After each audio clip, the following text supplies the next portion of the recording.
డబ్బాలు ఉన్నాయా? ఓ సారు, జర మా ఇంటికి కూడా వేపిరి రంగులు. మేము రంగులేం వేయించట్లేదమ్మా. వేస్తుండ్రుగా. అది గవర్నమెంట్ ఇచ్చిన పని, మీకు వేయలేం. ఓ గట్లనా? నువ్వు కానీ సరే, ఆడ అయిపోయినాక వేపిరి. మిగిలినాక వేపిస్తుంది తీయమ్మా నువ్వు. పెయింట్ డబ్బాలు సరిపోతాయా? సరిపోతాయి సార్. కౌంట్ చేయను ఇంకా.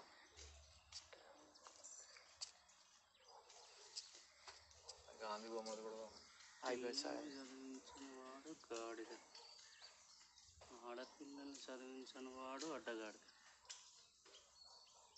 ఏమన్నా నరేష్, నేను అడ్డగాడిదనారా? అన్నా అట్లా కాదన్నా.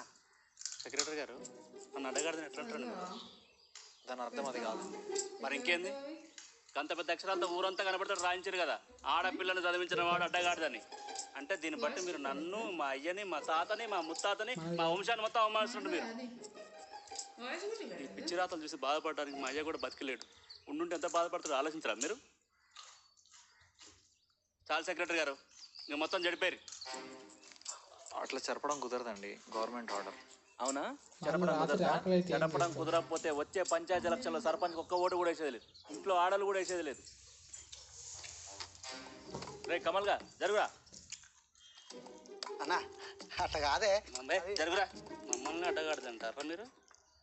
ఓకే అన్నా అన్నా అరే ఉసగా ఆక నువ్వు జరా. అరే గట్ల గట్ల ఉండ. అలా గెలుస్తున్నా మేము కూడా చూస్తాం. మమ్మల్ని అడ్డగాడుతుంటారా? చెప్తారా మీ సంగతి?